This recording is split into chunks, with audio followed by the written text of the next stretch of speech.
Good morning and welcome to another video. Today I'm here at a Ducati event and I'm riding this, the brand new 2025 Ducati Multistrada V2S. Let's go.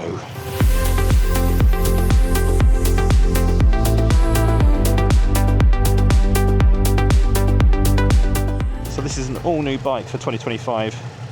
Quite a raft of changes.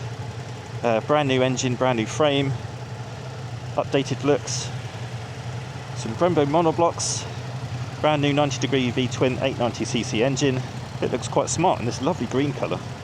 Very Master Chief, but the good Master Chief, not like the TV show. So, seat height 830 to 850 millimeters. You can adjust it. Let's see what this is like. I believe this is in the 830. No, this is on the 850.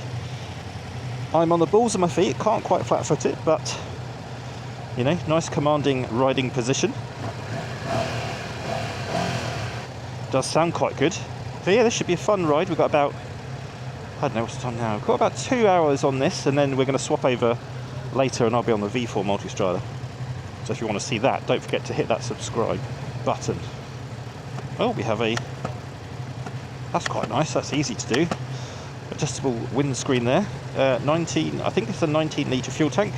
This is the V4S, so it does come with all the fancy electronic suspension and a few other choice extras. Oh yeah, that does feel remarkably light. So yeah, let's talk about some tech specs just while we're doing the slower stuff. So we've got a new 890cc 90-degree V-twin. It's not a Desmo engine. It makes 115 horsepower at 10,750 RPM. And it makes 92 Newton meters, and I think that's at 8,250 RPM. But Ducati say that it makes 75% torque from 3,500 RPM. So even though those peak figures are quite high up, apparently the bike does make it quite low down. Good amount of its power. Let's talk about the brakes. We've got Brembo M432 monoblocks. Unfortunately, they're not the stylemas that are on the V4. But you know, M432 monoblocks are not exactly slumming it to high you in the terms of the brake department. Well, it does feel remarkably light. Suspension, we've got 45mm upside down forks up front, and as this is the S model, those are fully electronic, fully adjustable. So it's the Ducati Skyhook front and rear suspension, horizontally mounted monoshock at the back. Again, fully adjustable as far as I remember. So you know, you can go in, there's a suspension button at the back there on the switchgear, which I will show you. You can see that on the dash. You've got different riding or different suspension modes, currently in dynamic, but you've also got comfort and also a new setting called low grip, which is for when things are a little bit less than perfect. But one thing I didn't like about the old Multistrada is I found that you had to really wring its neck to get it going. And surprisingly, this feels a lot more urgent immediately. So I think they have certainly addressed that one issue I had with the old V2 Multistrada. It was a heckin' great bike, but it just did need to get it quite high up in the RPMs. And as I said, even though it does say peak power is made quite high up, the fact that it makes 75% torque from 3,500 RPM means you get a fair bit of shove laid down.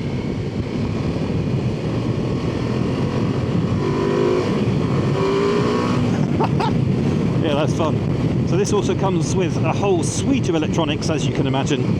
You know, you've got the riding modes, you've got a quick shifter, you've got the fully adjustable electronic suspension, we've got cruise control, wheelie control, you've got something called a brake light Evo, which I believe what that does is it flashes the brake light if you do slam on the anchors. We've got this adjustable screen. Oh no, that's not an electronic jib job, but that does make a good amount of difference actually. That's cut a lot of that wind noise and buffeting. but I don't want you guys to have to look through that, so I'll put it back down. So I've got the suspension mode in comfort, but the riding mode in sport. You can tweak each mode, so you've got the preset riding mode, so you've got sport, you've got urban, you've got touring, you've got enduro, and there's a new road wet mode for obvious conditions. And those modes are all preset power and preset, you know, traction, wheelie control, ABS, that sort of thing. But you can go into each of those modes and change them if you like. But of course, you've got a customizable rider mode. You can set things up as you see fit. Now, this bike, I would look at this bike as a sporty tourer, but I would certainly be looking at this bike for doing some long distances, and so it will be interesting to see how the seat fares after a few hours. So let's see what the low speed throttle response is like. Gotta say, that's really lovely, really nicely fueled, which can be an issue with the Euro 5 Plus bikes, which this adheres to. Yeah, throttle response is lovely and smooth, no real choppiness from that. Even, you know, trying to be a little bit aggressive with it, it's not causing me any issues, so that's nice to see. This is a lovely part of the world. We're in Cambridgeshire. Very, very nice. We've got some good weather today. 16 degrees, so not too bad. Quick shifter is lovely, so I'm able to go down the quick shifter on the throttle, but I'm not able to go up off the throttle. Got some interesting pops and bangs coming from the rear end. Ooh, misses. He's got a big set of knackers, hasn't he? Some big cojones. Yeah, it's a nice day to be out on a Ducati. And I've been really interested in this new Multistrada V2 because I was very tempted by the old Multistrada, but as I said, it just didn't quite tickle my pickle enough. Right, here we go. Oh yeah, that really is quick enough to keep you entertained. Quick enough to keep me entertained, let's put it that way.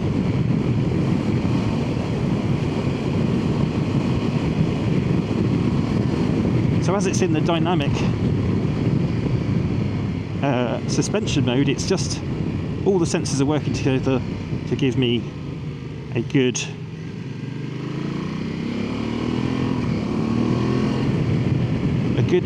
sporty yet plush experience. This is a nice little road.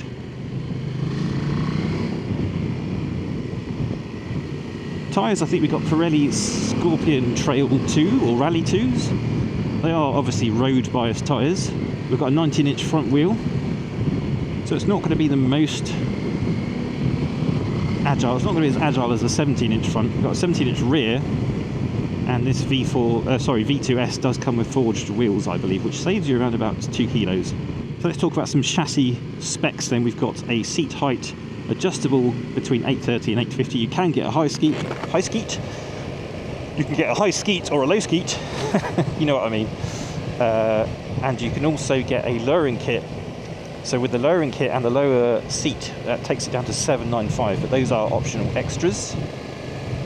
V2 doesn't come with any kind of radar gubbins, unfortunately, but it's got a brand new aluminium monocoque, and as I said, the engine's all new, 90 degree V-twin. It's not an L-twin. It's still the same 90 degrees, but the rotation in the frame is more, so that the engine looks like a V rather than an L, so it's not tipped forward like the old L-twins. Switchgear is very Ducati, but it's not too bad. There's a button for everything by the looks of it, which I actually quite like. I like having a separate suspension button. You know, today's ride is all about just sampling the bike. It's not going to be a full in-depth review, because for that I really need to have a bike for longer than a couple of hours, but it gives me a good idea of what this bike is like. So if you do want to see a more in-depth review of this bike, don't forget to hit that subscribe button, because I'll be borrowing one of these at some point from Ducati for a couple of weeks. And in fact, next year I'm really hoping to do a big tour to Italy on one of these, to go to the Amalfi Coast in Italy and just see what that's like. It looks absolutely stunning, and I really, really want to do it on the Multistrada V2. Seat is quite hard, actually, it's quite firm, but as I've said in other videos, I prefer a firm seat over an overly soft seat. I feel over amount of time they seem to suit me better. It's not rock solid like my Hornet seat, but it's definitely on the firmer side of things. But I find seat comfort is so subjective. Yeah, it's got really good pickup actually. Really impressed with that. It feels so different to the old Multistrada. Similar power. Obviously they've had to put it through the Euro 5 Plus, but it's good to know that it hasn't lost any horses. Handling is actually really nice. As I said, the bike's been on quite a diet. 18 kilograms lighter than the last model. I mean, if I could lose 18 kilos, I'd be malnourished, I think, but yeah, what a bike. Really does handle quite well. Ducati seem to have an interesting habit of saying wet weight on their website, but wet weight excluding fuel, which I don't believe is a wet weight. So they say wet weight is 202 kilograms excluding fuel, and it's got a 19 litre tank capacity. So let's say 220, let's say we'll round it up to like 220. I reckon it's about 220 fully fueled, there or thereabouts. But yes, handling wise, very, very nice, very confidence inspiring, very planted, but also quite agile, quite playful actually. But the suspension, and obviously it's electronic, so you can really adjust things how you want to and put it in different modes, and we'll try one of the other modes out. We'll try comfort in a bit just to see what that feels like. But yeah, I don't feel like it's overly harsh or crashy. It's just got a lovely plush yet firm nature about it. I think the biggest difference really from the last one is just the handling and the feel of it under my buttocks. It does feel a lot lighter, because it is a lot lighter. Like I said, 18 kilograms lighter. And those brakes, oh, those really are good. So even though they're not stylemies, it really doesn't matter. The M432 monoblocks are fantastic. I think on the front we've got 330mm discs, and at the rear we've got a Brembo dual piston caliper and something, I think it's 280mm disc. Not that matters too much in terms of what the actual size does, it's about how they feel. Half decent weather protection as well. It's quite wide up front, but actually the standover is quite narrow. Rear brake is all right. Yeah, sometimes they are a little bit spongy. These are quite new motorcycles, so they've not done loads and loads of miles. Sort of low speed manoeuvring is very easy on this bike. Yeah, it's just a really nice place to be. I can imagine, you know, even though I pressed a random button then, I can imagine going on a super long tour, or it also being good at commuting, or indeed sporty weekend riding. Going down into first gear can sort of get a little bit stuck. You do have to give it quite a bit of a boot on the quick shifter, but going up isn't too bad. Power! Yeah, that's decent. That's a decent amount of power. Oh, it does love a bend. Feels really planted in the corners. I do try to find sub-negatives on any bike I ride, just because there's no perfect motorcycle. As I'm only riding this bike for a couple of hours, nothing, you know, immediately stands out. But perhaps towards the end of the ride I might be able to find something. I guess it would have been nice to have a 17-inch front wheel, just to have that slightly more dynamic, agile turn in, but to be honest, it's actually quite nice. Those brakes are really, really good. Really nice.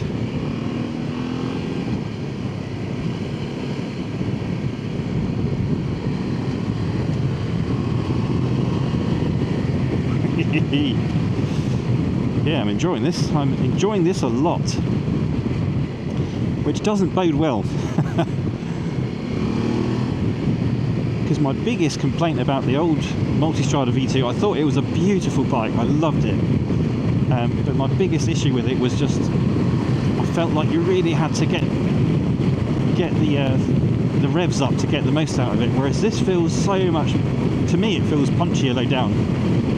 Now obviously I don't have the other bike with me to test them back to back, but I think that's where they've focused a lot of the effort, as well as the weight saving.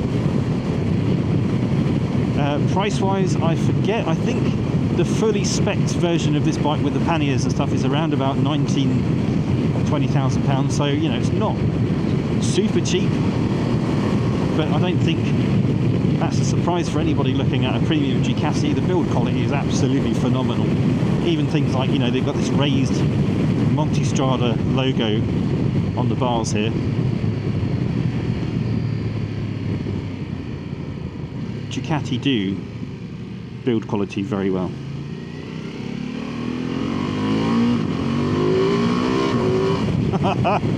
Really nice spark from that twin. It's just easy to poodle around on it at you know, in these little villages. It's not a bike that's highly strung or flustered.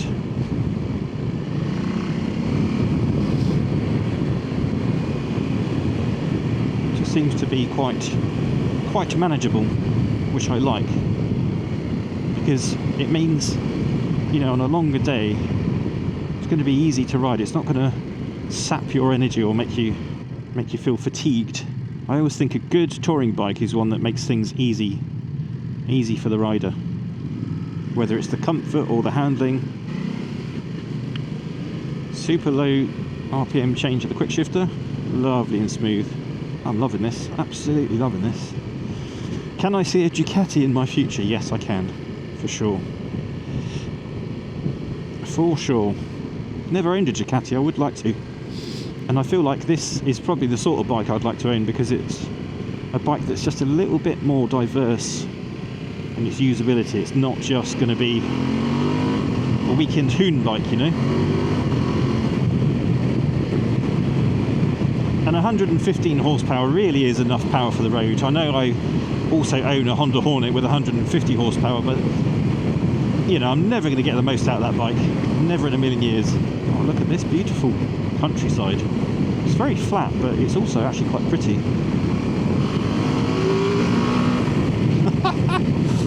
Oh, mid-corner this bike feels absolutely fantastic. That engine just wants to fire you out of corners. Ooh, these brakes are good. True one-finger braking power. It's also got a Brembo master cylinder and a Brembo hydraulic clutch as well. All the fancy bits. It's a Ducati after all. The handling is absolutely fantastic. So light and nimble. Brilliant. Utterly brilliant. Right, so we've just done a little stop, so I'll do a little walk around. So there's your Brembo M4 32. Brakes, 19-inch front wheel, Pirelli, what are they, Scorpion Trail 2 tyres, not Rally. There's your girthy Skyhook suspension. New front looks, little intake there. Screen, these are not standard handguards, I don't think. And there's the beating heart of this machine, 890cc V-twin, 115 horsepower and 92 Newton meters of torque. Aluminium monocoque frame, which I think is all underneath there, but you can see parts of it there. Swing arm, there's your 17-inch rear wheel. Standard exhaust, I mean, you're going to have to get a Termi, aren't you? Seat is lovely, actually really nice and comfortable. And the pillion seat looks good as well. There's your rear light, looks quite nice. Rack, so you can get a top box and stuff. There's your monoshock there, horizontally mounted. Quick shifter, Ducati quick shifter version 2, I believe. Some decent sort of protection from the rear with the hugger. Really lovely swing arm, that's beautifully sort of machined and made. But yeah, what a bit of kit. And this nice green colour, like I said, Master Chief green. But the good Master Chief, not that Paramount toss. And there's the switch gear, so you've got the mode button on top. There's your cruise control, new joystick, Over here we have a suspension button, so we could go into the suspension, do dynamic, comfort or low grip. I'll try comfort from here on out. And then you've got your mode button here. And in terms of riding modes, what have we got? It is in gear, I've left it in gear. So we've got sport, touring, urban and enduro. And you'll see these little things on the side here. So you've got the wet mode. So in each mode you can change these bits on the setup mode, but you've got your power, ABS, traction control, wheelie control, engine braking, and then the suspension, the standard suspension setting, which you can of course override. And it's a very nice dash, actually, all very clear. You can get heated grips and a heated seat, I believe, but I'm going to go back into sport mode. 48-month warranty on this bike, which is ridiculous. I think that's the longest in the industry. 9,000 mile service intervals, and the first valve check, because this is not a Desmo engine, happens at 18,000 miles, which is pretty good, I think. Right, let's do some more riding. Oh, and integrated indicators. Let's show you those. There they are. Pretty nifty. Right, do more riding. So, some key stuff I forgot to tell you about, actually. The bike has variable valve timing. Now, I did try and get some more technical information about that. Unfortunately, there's no technical stuff available. Well, there's no one from Ducati UK here that can give me a bit more information. But essentially, it's got variable valve timing, which allows it to also be 7% more efficient, fuel efficient, due to that, and it also makes it a bit smoother on the power delivery. The bike also has a larger flywheel, so that means smoother low speed engine performance, and it also has a shorter first and second gear for improved acceleration, as well as a longer sixth gear to allow for better cruising on the motorways. So they really have thought about things that people want from these sorts of bikes. You know, better acceleration, low down. Just like I said, that helps differentiate the two models, the old V2 Multistrada and this, as well as, you know, they know that people are going to do long distance touring, so, you know, that longer sixth gear helps, so you're not having to rev the nuts off the bike. But yeah, so comfort suspension mode is absolutely brilliant. The difference is really quite stark. I can't feel any of those little bumps that I was feeling in the sport or dynamic mode. It really is quite plush now, and it's just smoothing everything out. So if you're doing a long old day in the saddle, you know, comfort mode might be the suspension mode you want to stick it in. Okay, so I've been on the Ducati Multistrada V2S for a couple of hours now, on and off. So we have done some photo stops and some video, so we did get to, you know, do a little bit of, have a little bit of a break. But I figured now's a good time to kind of give you my overview of the bike, my final conclusion. Do bear in mind this is after a couple of hours riding, so it's by no means an in-depth review of the bike at all. Comfort is absolutely fine. I did start to feel it on my bum, like I think they call it the sit bones. I don't know what the actual Latin name for those bits are, but you know, the pelvic bone where the two bottom bits stick out, they call that sit bones. I did start to feel it after about an hour, but it wasn't particularly painful, just ever so slightly sore, but I wouldn't say painful, and I could have easily done another hour without an issue. And after our little break, you know, it's not like I'm in pain again. Yeah, I think comfort for me is not going to be an issue, but again, I will see if I can borrow one for a longer term and do a full-blown, at least a whole day's riding, you know, 5 or 6 hours in the saddle. That'll give me a much better idea. The pillion seat looks ever so comfortable. It's really wide, it doesn't have any massive sticky out bits. Sophie, my partner, says, you you know, if it's got a sticky out bit, she calls it the Lady Invader. Which really makes me laugh, bless her. Bars are super wide, so, but you bolt upright, completely bolt upright. So it's not like you're going to be leant forward or have any weight on your wrists. It's very adventure style.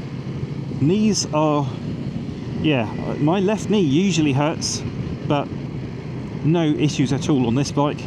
Maybe if I ride for an entire day, like 5 or 6 hours, maybe that will start to show up a little bit of pain. It is a knee issue I've got. It's, you know, it's just one of those things that, you know, I have to live with. But yeah, thus far, a couple of hours in, no real issues in terms of comfort. No adverse heat anywhere. I'm not getting cooked anywhere at all on the bike. It is a V-twin, so, you know, sometimes they do cook you because the top of the cylinders can be quite close to the seat, but none of that I've experienced today, at least. And it's 17 degrees. It's not, obviously it's not the warmest of days, but it is, for mid-March, it's pretty good. Power is absolutely spot on for me. It's exactly the amount of power I like on the road. Because they've shortened those first 2 gears as well, I think that's really helped it feel a lot punchier lower down. Haven't really had the opportunity to test that longer 6 gear. That's the sort of thing I would be able to test on the motorway. That's not going to happen today. We're all on country roads today. Brakes are absolutely phenomenal. I know they're not the latest stylemas, but it just goes to show, you know, you don't have to have stylemas to have good brakes. Those M432 monoblocks are really flipping powerful. But not only that, they have a really lovely progressive feel to them.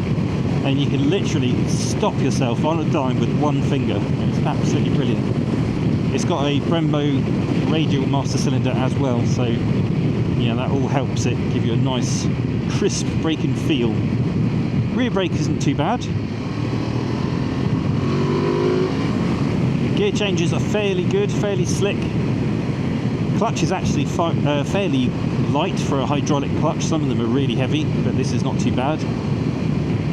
Quick shifter is mostly really good. I have had a couple of little issues with it not wanting to change gear once, and I had little red lights either side of the dash sort of light up.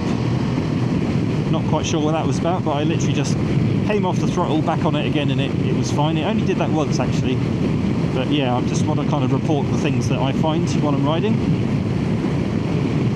But other than that, it's been pretty good. It does get a little bit sticky sometimes on the way down. You do have to give it quite a bit of pressure. But overall, I'd say the quick shifter is actually quite good. Throttle response is lovely. Nothing bad to report at any point about the throttle response, even though it's a Euro 5 plus bike, so sometimes they do get a little bit snatchy. This one, Ducati have really got the fueling spot on. So very impressed with that. Wind protection seems to be pretty good. Even with the screen in the lower setting, it was quite nice, and when you raise it up, it's just even nicer. It just cuts out a lot of the noise, which would be great on a tour. And it's such a simple mechanism. So many bikes get that wrong. That is really simple. Doesn't need to be electronic. It's all manual, and it flipping works brilliantly. Love it. I love the looks. I think it looks really smart, and I think in this green it's actually quite fetching. However, for me, it would have to be the red. Price, yeah, it's not cheap. The standard V2, I think that's around about £15,000. I think it's around about 15,000 starts at, but this V2S is obviously a lot more expensive with that skyhook suspension, fully adjustable, fully electronic. That's either your thing or it's not. I quite like it that you can press a button and have a very different feel. I think it's only a bit negative if you have a bike where the different suspension modes or riding modes don't feel any different. That's when, for me, it becomes a bit of a, you know, like, what's the point? Like just there, I couldn't use a quick shifter to go into second. It just didn't want to budge. So yeah, no, quick shifter's not perfect, but there we go. the handling is, again, I think the handling and the engine are the stars of the show really. It's very agile, it feels ridiculously light. Like, I can't believe I'm riding what is essentially a sports touring bike that feels almost like a naked bike in terms of the agility of it. It's fantastic. Yeah, you could improve things with a 17-inch front wheel, but I don't think it needs it, and it being a 19-inch front wheel, it does mean things are a little bit more stable, probably at higher speeds, which you may well appreciate on a tour. Fuel economy, this has got a 19 litre tank. Now, I'm not really going to give you or be able to give you an accurate fuel reading today, because we've been doing lots of photo stops and cracking the throttle wide open, so it's not really something I can report on today. But again, I will hopefully be borrowing one of these for a couple of weeks at some point, so do subscribe to the channel so you don't miss out on that. Build quality pretty high. There are some little things, a few gaps in here and there that are a little bit bigger than perhaps I would like, and you know, the vinyl stickers on this matte version might not be to everyone's taste. I don't think it would particularly bother me, but it's just something I thought I would point out. I thought it was quite quiet. The engine noise on it is very quiet, but actually when I heard there's another guy on a V2, when I heard it go past and kind of like turning around in the car park, it sounds really good. It sounds quite beefy.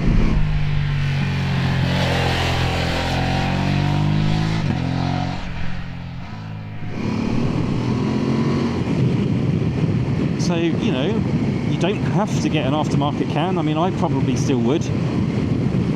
Something like a Terminioni, because it's a Ducati, so, you know, it has to be a Termi. But yeah, all things considered, I'm really impressed with the new Multistrada V2S. And in fact, I go as far to say it's blown me away, really, because I did like the previous gen.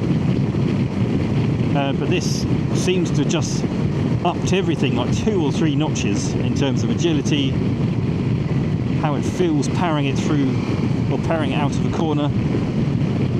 It just feels like Ducati are just refining the bike as the generations go on. And it's, you know, as a sports tour, I think it's pretty up there as one of the better ones.